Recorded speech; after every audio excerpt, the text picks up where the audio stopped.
radio, el pulso, te puede demorar de 4 a 6 semanas. Del húmero, de 6 a 8 semanas. El fémur te puede demorar hasta 12 semanas. Hablamos de 3 meses. Entonces, más o menos en esos tiempos ya tú sabes que puedes darte a tu paciente. ¿Y qué es en el caso de los huesos que no se pueden inmovilizar? ¿De los qué? De los huesos que no se pueden inmovilizar. Que no se pueden inmovilizar. No, cualquiera se puede inmovilizar. Todo se puede, de alguna u otra manera se puede inmovilizar. Incluyendo los de Claro. La parrilla costal tiene una gran ventaja de que no necesitas inmovilizarlo para que puedan consolidar, porque ya tienen una inmovilización natural. Recuerda, los músculos intercostales, externos, internos, lo fijan arriba y abajo, así que se desplace es muy difícil. Por eso es que no vas a ver a un paciente con una fractura costal enyesado todo el tórax. No es necesario. No. Sí, un vendaje más con fines de alivio al paciente para que sienta que algo tiene encima, pero si, por ejemplo, si es en este lado, pedir que no mueva mucho el brazo. A veces, por ejemplo, yo pongo un cabestrillo, imagínense que su brazo está enfermo y no lo use mucho, para que evite el desplazamiento y el dolor, ¿no? Porque cada vez que se pellizca el hueso que se mueve, te queda un dolor al paciente. Y ese huesito en 2 a 4 semanas cierra.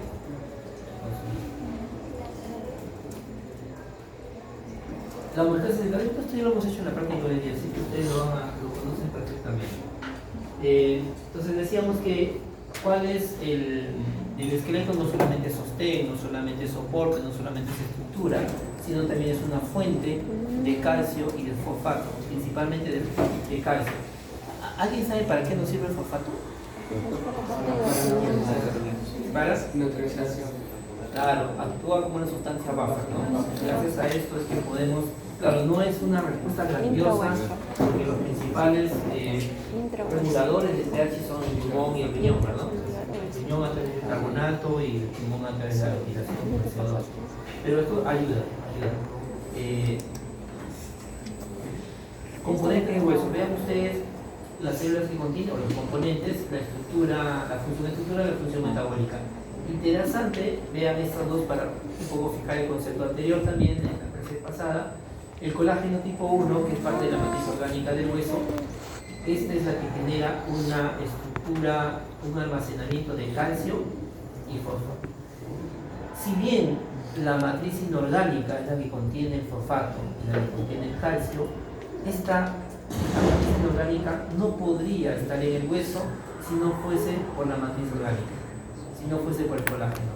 Recuerdan que en la clase anterior también decíamos que se formaba la sustancia amorfa, entraba el colágeno, habían cargas positivas, cargas negativas, que atraían todos los elementos, todos los electrolitos, los iones, y ahí está metido el calcio por hidroxiapatita, ¿no? Logran esa reacción.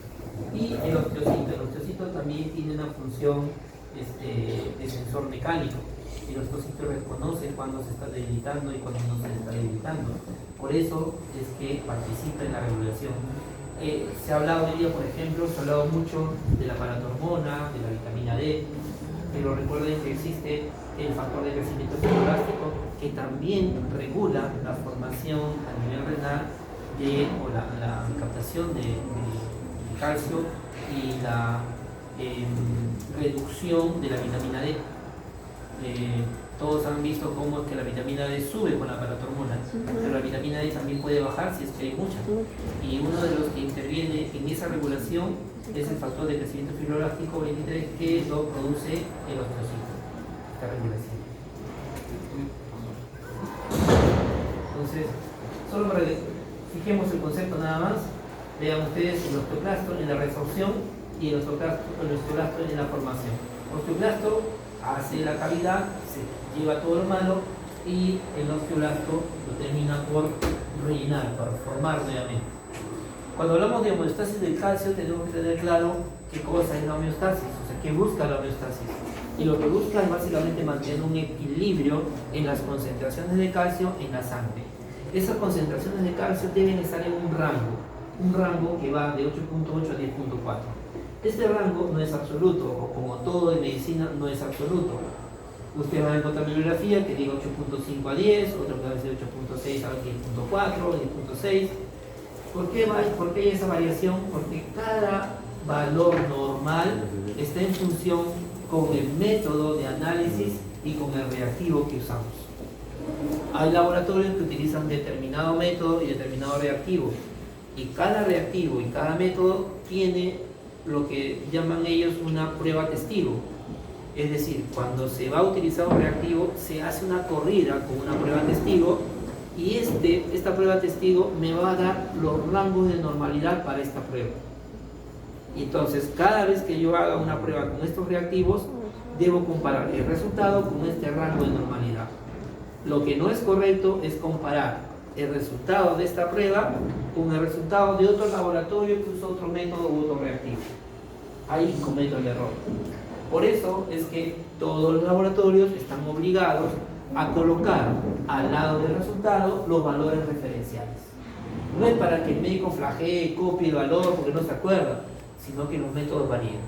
Ahora, hay varios lugares que utilizan los mismos métodos, por lo tanto sus valores referenciales van a coincidir más o menos, lo que sucede en los hospitales. Usualmente los hospitales usan el mismo método, la misma técnica, y tienen valores referenciales permanentes en el tiempo, y los puedes comparar con otro hospital que también usa el mismo sistema.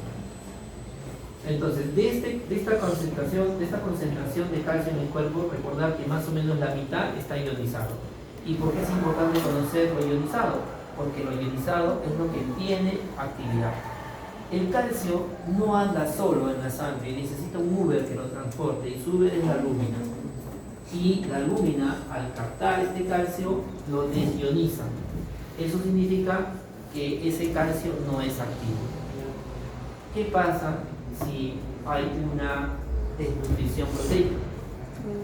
¿O qué pasa si el hígado se enferma y no puede producir albúmina en gran cantidad? Aumenta la concentración de calcio iónico. Este de acá se pasa al otro equipo. ¿Y qué va a producir entonces? Una mayor actividad cálcica.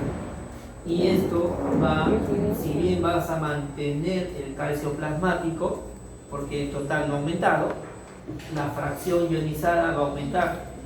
Por lo tanto, el efecto biológico del exceso de calcio va a aumentar. ¿Y qué hace el efecto biológico del calcio? ¿Cuál es ese efecto biológico?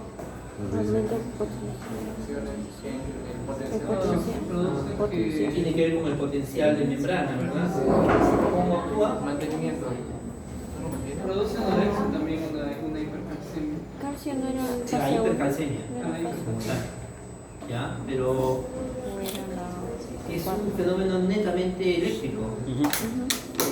Tanto las células sí entran en la fase 2, o los canales lentos, canales rápidos, pero lo que, en resumen, en general, en cada una de las células lo que hace el calcio es atenuar las cargas negativas. Recuerden que tanto dentro como fuera de la célula hay cargas negativas y positivas.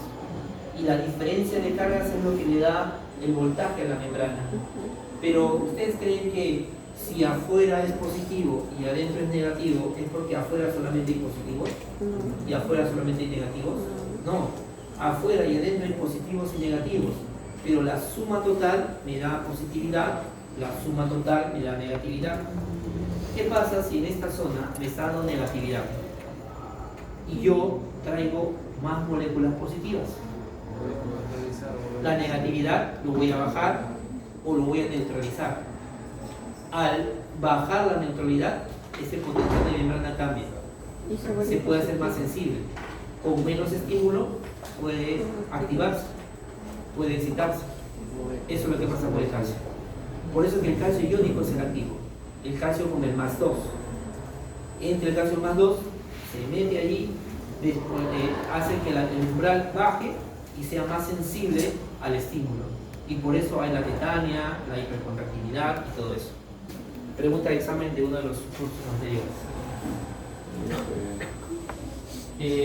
Bueno, ya hemos dicho que y hay un 10% de calcio que está unido, bueno, se le conoce como calcio complejado. Ya, no es calcio acomplejado, ¿eh? No es acomplejado, es complejado. ¿Por qué complejado? Porque este calcio se une a otros compuestos. Como es positivo, hay sustancias en la sangre que son negativas, algunas proteínas y también el bicarbonato, que es el más abundante en la sangre, que es el buffer. Puede unirse al calcio, los citratos pueden unirse al calcio, los lactatos, todas las sales se pueden unir a un protón para neutralizarse, sulfatos, incluso el propio fosfato. La triada en la homeostasis del calcio lo conforman estas tres hormonas: paratormona, calcitriol y la calcitonina. Por otro lado, hemos hablado del calcio, veamos el fosfato. La concentración normal es mucho menor, 2.5, 4.5 miligramos por decilitro, y el 85% total del fosfato se encuentra en el hueso, mezclado con la hidroxiapatita junto con el calcio. 14% es intracelular y está metido en todos los fenómenos metabólicos. El fosfato es la fuente de fósforo para el ATP, para tener energía. El fosfato es la fuente de fósforo para formar los fosfolípidos y también para formar los segundos mensajeros. El AMP cíclico tiene fósforo. Entonces miren lo importante la importancia que tienen los fosfatos. Y 1% es extracelular. Entonces miren, toda la cantidad de fosfato que tenemos, pero solamente 1% está en la célula. Y sus variaciones son mínimas.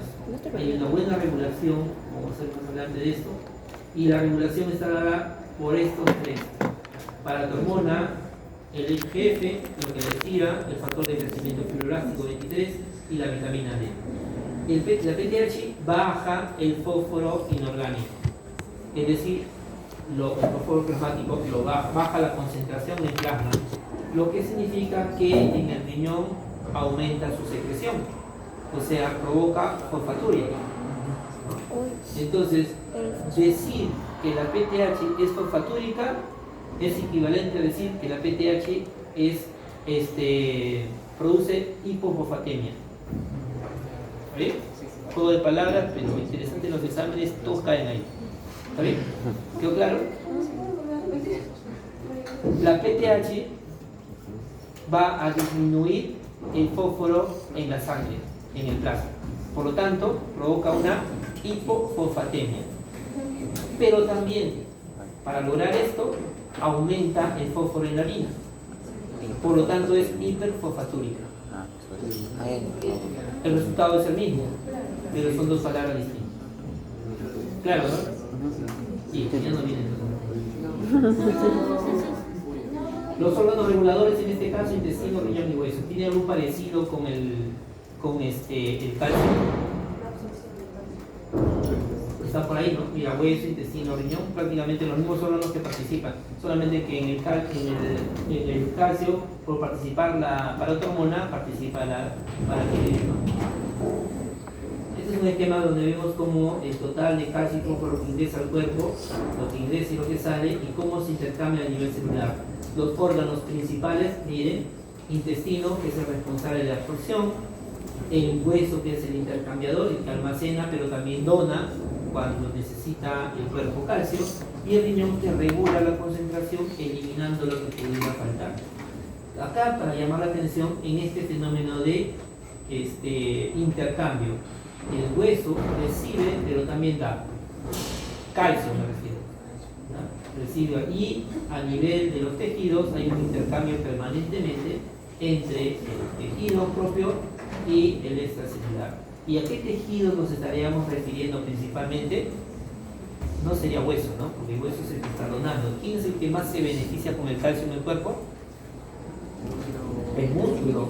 El músculo necesita calcio para movilizarse. Si hablamos de tanto el músculo cardíaco como el liso, como el esquelético, ¿no? Un resumen de cómo es la secreción hormonal. Acá está la triada: PTH, calcitriol y calcitonina.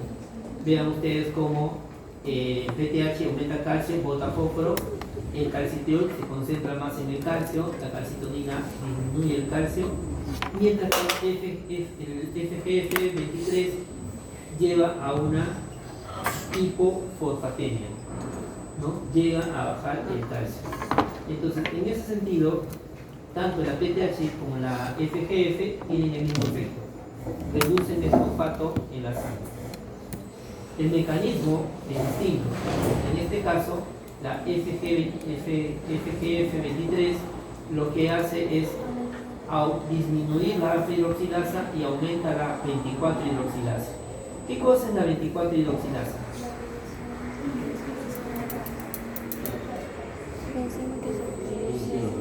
Ojo, no confundir con la alfa-1-hidroxilasa.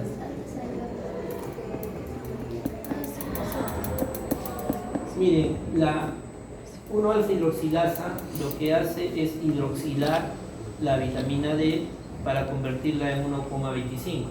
O sea, la 25 la convierte en 1,25.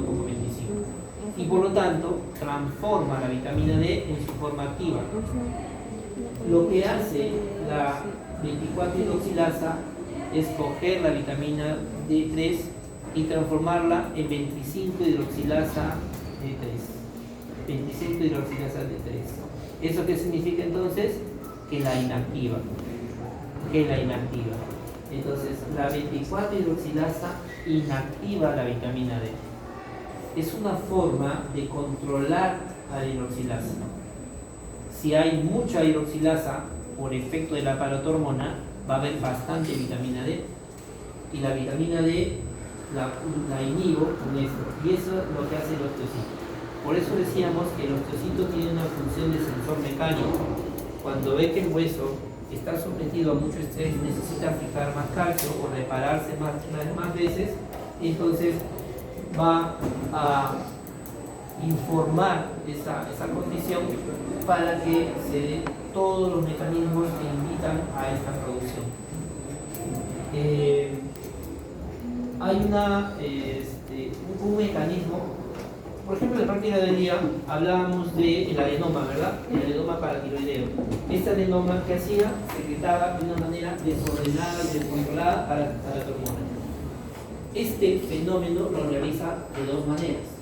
Uno, cada célula de la paratiroides aumenta su producción de paratormona debido a la disminución del calcio. Recuerden que estas células tienen un sensor, un receptor, el receptor sensible a calcio. Cuando cae la concentración es estimulada para empezar a producir más paratormona. Un mecanismo. El otro mecanismo es que el adenoma crece y crece a través de la reproducción. Va habiendo más mitosis, más células de la paratiroides. Y esta reproducción se controla o es descontrolada, no hay nada que lo detenga o que lo controle, pero se sabe que la vitamina D lo que hace es frenar ese crecimiento. La vitamina D es una hormona, entre comillas hormona, que entra al núcleo, activa algunos genes que desencadenan en la producción de proteínas limitadoras, inhiben la replicación de esto. Entonces la vitamina D va a entrar ahí a frenar el proceso de replicación en el caso del adenoma. Por lo tanto, si no hay vitamina D, ¿qué pasa con el adenoma? Va a seguir reproduciéndose y va a aumentar. Y este fenómeno de limitador, de frenado, no es solamente en el adenoma, sino ocurre en muchas otras patologías. Por eso es que hay varios fisiólogos, médicos que postulan que el uso de la vitamina D ayudaría a controlar algunos cánceres y que su ausencia, por el contrario, favorecería la proliferación del cáncer. Bueno, aquí ya la triada. Estas dos hormonas, tanto la calcitonina como el calcitriol como el PTH, incrementan el calcio en la sangre, y la calcitonina lo que hace es bajar, ¿no? La reduce. Los niveles de calcio en sangre suben por efecto de la paratormona. Esto es detectado por las células C de la tiroides y esto secreta la calcitonina. La calcitonina va y bloquea la liberación, va a disminuir la actividad de los osteoclastos, no va a impedir que formen más hueso Y por otro lado, va a tratar de disminuir la concentración de calcio en la sangre. Entonces, no hay quien tire hueso y no hay quien surta más calcio en la sangre. Y con eso buscaría reducir o controlar el exceso de calcio plasmático causado por la paratormona y la vitamina D. Ese par de...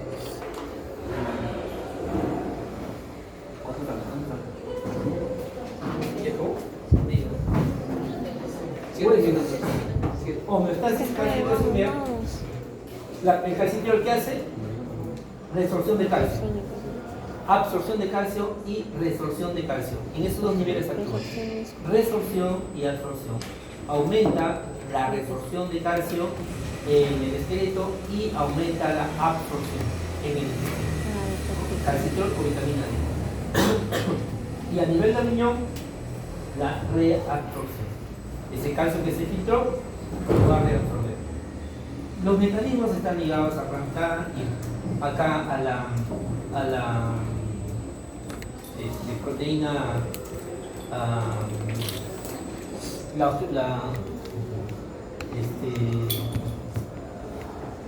se me cruzaron los nombres. ¿Cómo se llama la proteína que almacenaba calcio del enterocito?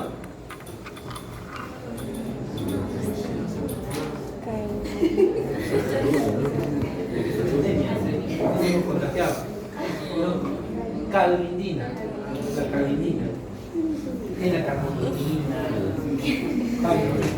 la calvindina. Entonces, acá está. Ya. Pero tienen que tener presente que este mecanismo de la calvindina es constante, es siempre está ahí. Gracias a eso absorbemos el calcio.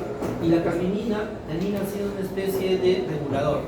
La cantidad de calvindina regula qué tanto calcio voy a pasar y qué tanto calcio no voy a pasar. Pero cuando la paratormona estimula la formación de más 1-alfa hidroxilasa, hay más vitamina D. La vitamina D hace que se incremente la producción de la calvindina y por lo tanto hay mucho mayor ingreso de calcio hacia el cuerpo por el efecto del crecimiento, del aumento de la vitamina D. Esta se llama la en el caso del esqueleto de la resorción actúa haciendo que los osteoblastos secreten o liberen el ligando del RANK. Ustedes habrán visto el RANKL y el RANK, ¿verdad? El RANK es el receptor que tiene el preosteoblasto y el RANKL es el ligando. Es un ligando que al unirse al RANK lo va a estimular para que se diferencie el osteoblasto y empiece toda la técnica. Bien, eso es lo que hace, favorece la producción de más ligando de RANKL. Y a nivel y con relación al fósforo, la vitamina D lo que hace es aumentar la absorción del fósforo a nivel intestinal y la reabsorción renal del fósforo. O sea, la vitamina D quiere subir el fósforo en la sangre. Vean, acá está el mecanismo. Me decía que la vitamina D activa, se mete al núcleo del enterocito, allí va a estimular al ADN para que se transcriban genes específicos de la calvindina. Estos genes son producidos en el mensajero y el ribosoma, se forma la proteína y está lista para captar. Esta proteína aumenta significativamente en las hipocalcemias para captar más calcio. Esto lo voy a ver con calma. Aquí vemos la absorción intestinal de calcio, celular, el calcio libre, cómo entra el calcio por sus canales respectivos y cómo la calvindina lo recibe y lo libera para que salga a la zona plasmática y luego se recompone el nuevo. En esta zona vemos el fósforo que sigue más o menos un canal especial, tiene sus canales sodio-fósforo independientes, el NAPI. Hay el NAPI1, el NAPI-A, el NAPI-B, el NAPI-C, dependiendo de dónde está, de las propiedades. Ingresa el fosfato con el sodio, y va a salir, va a ser enviado hacia el plasma fósforo. Este paso se facilita mucho por esta bomba, la bomba sodio-potásica, nuestra amiga hepalina, en el intestino hay un montón. ¿Por qué? Porque gracias a esta bomba es que las concentraciones de sodio en el interior se mantienen bajas con relación al número intestinal y con relación al intestino.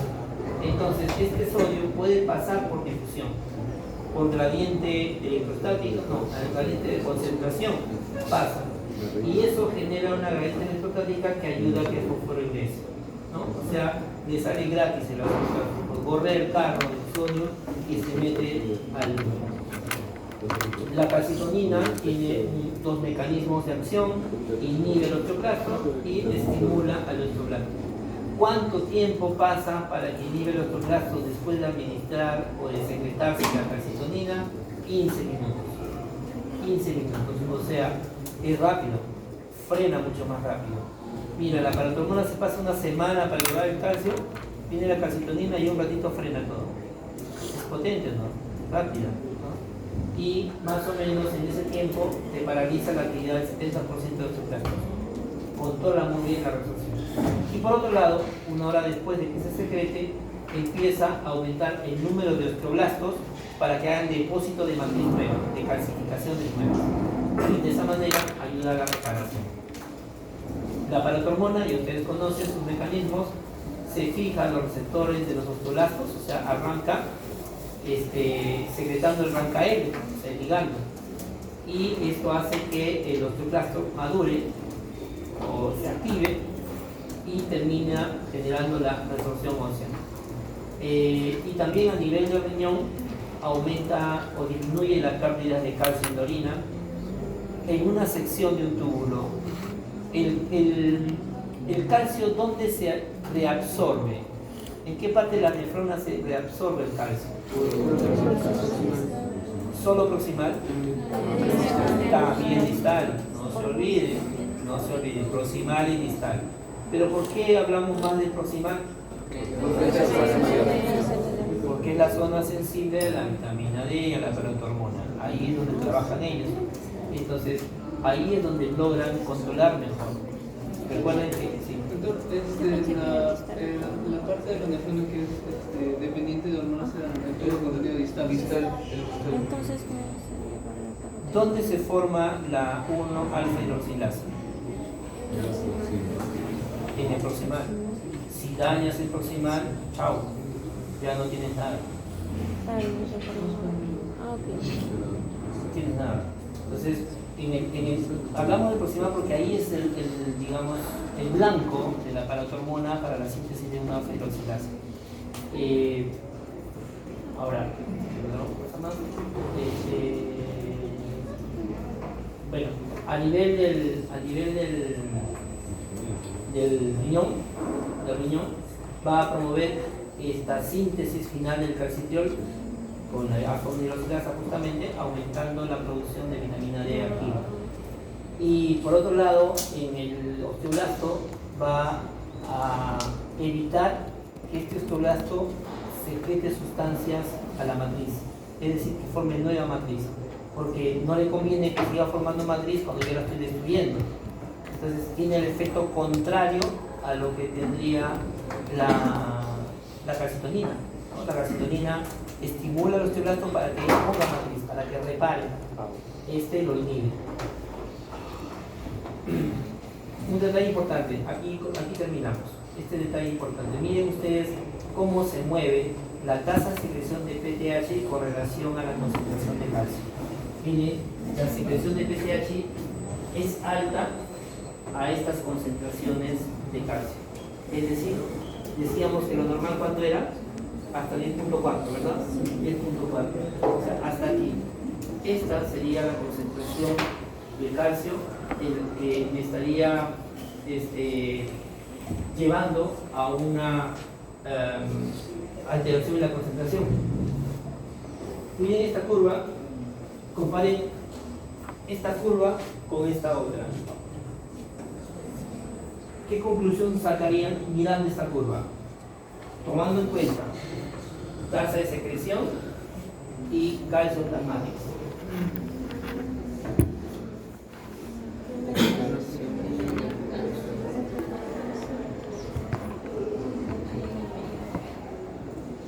¿Prima qué?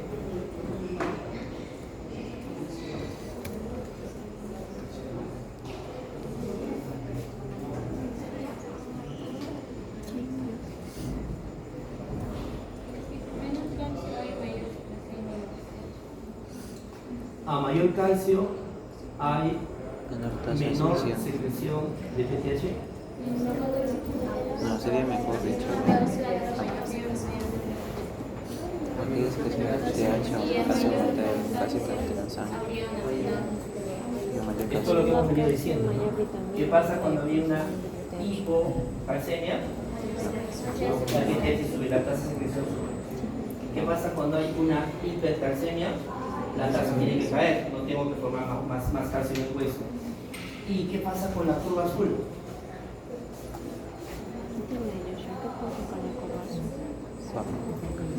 Esta es una enfermedad conocida como la hipercalcemia hipocalciuria familiar genética, que hace que la curva se desplace hacia la derecha.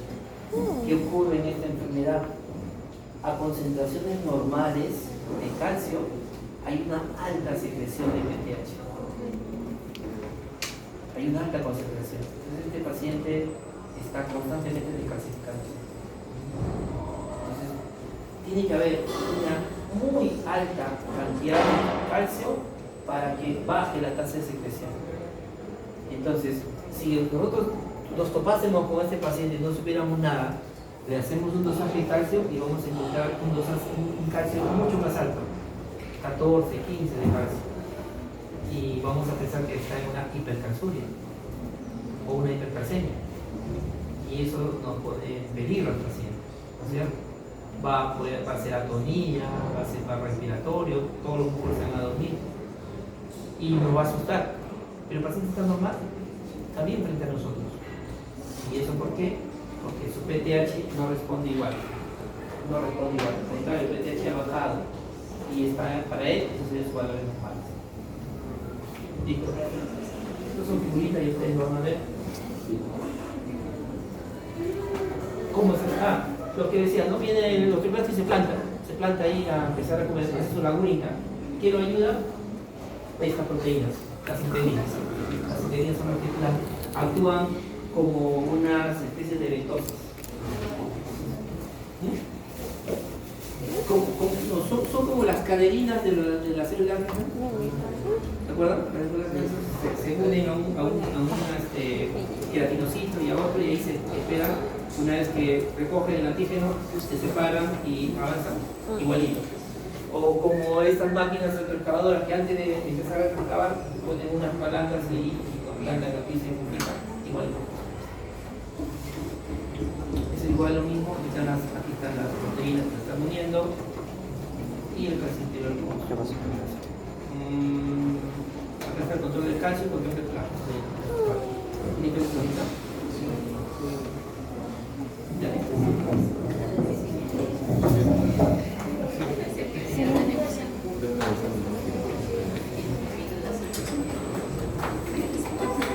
Sí, resistente.